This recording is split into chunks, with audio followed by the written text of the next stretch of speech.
નમસ્કાર મિત્રો, નવા વ્લોગ સાથે આપણું સ્વાગત કરું છું. પિયુષ ખત્રી. આજે આપણે જાણીશું ભાદરવા દેવ વિશે. વિડીયો સાથે કન્ટિન્યુ રાખજો અને નવા હોય તો ચેનલને સબસ્ક્રાઈબ કરી વિડીયોને લાઇક કરજો અને વિડીયોને શેર કરવાનું ના ભૂલતા. તો ચાલો.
ચાલો આપણે ભાદરવા દેવનો ઇતિહાસ જાણીએ. ભાદરવા ગામ નજીક ટેકરી ઉપર ભાથીજી મહારાજનું અતિ પ્રાચીન મંદિર આવેલું છે. આ મંદિર ખાતે ભક્તોની ભારે આસ્થા રહેલી છે. આ મંદિરનો ઇતિહાસ અને દંતકથાઓ ઘણી પ્રચલિત છે. લોકમાન્યતા પ્રમાણે ડુંગર ઉપર ગીચ જંગલ અને ઝાડીઓ વચ્ચે આ સ્થળે સ્વયંભૂ ભાથીજી મહારાજ પ્રગટ થયા હતા. દર વર્ષે કારતક સુદ પૂનમના દિવસે આ મંદિર ખાતે ભવ્ય મેળાનું આયોજન કરવામાં આવે છે. દંતકથાઓ પ્રમાણે કારતક સુદ પૂનમના દિવસે સ્વયંભૂ ભાથીજી મહારાજ ભાદરવા ડુંગર ઉપર પ્રગટ થયા હતા. તેથી આ મંદિર પર ભક્તોની ભારે આસ્થા રહેલી છે. આ મેળામાં ગુજરાત, મહારાષ્ટ્ર, મધ્યપ્રદેશ સહિત વિવિધ વિસ્તારોમાંથી પગપાળા સંઘ લઈને ભક્તો આવતા હોય છે. કાગળના પુઠ્ઠા અને વાંસમાંથી શણગારેલો કાગળનો ઘોડો બનાવી ફટાવાળા ચશ્મા અને હાથમાં ખુલ્લી તલવાર અને ઢોલ નગારા સાથે ભક્તો મંદિર ખાતે દર્શન કરવા માટે આવે છે.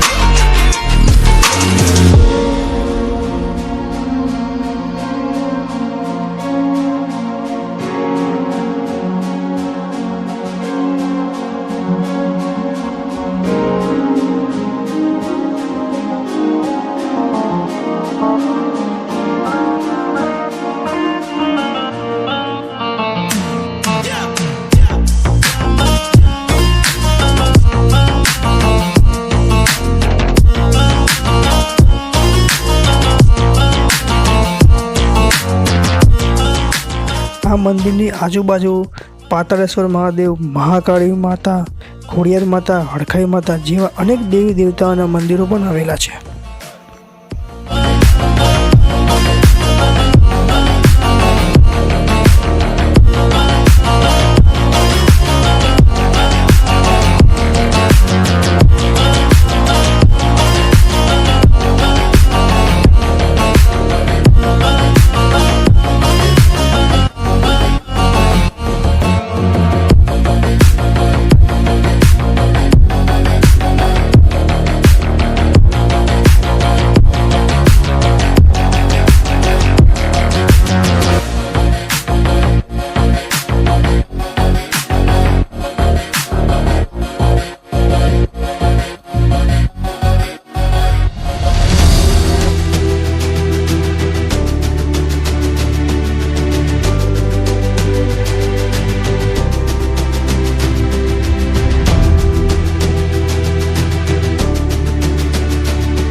મિત્રો તમે જોઈ શકો છો આ વિડીયોમાં આ જે વ્હાઈટ તમે આ જોઈ શકો છો, આ કપાસ છે.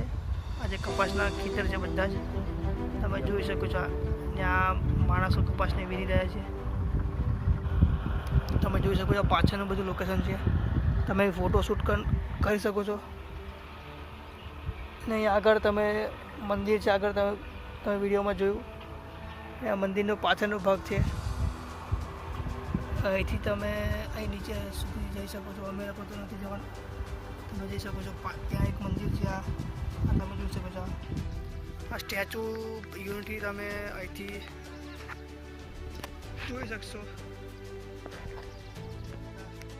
મંદિરની પાછળનો દ્રશ્યો છે, તમે જોઈ શકો છો. બધા આ સ્ટેચ્યુ યુનિટી છે તે આ સાઈડ જ આવેલું છે. તમે જોઈ શકો છો પાછળ બધી બિલ્ડિંગો.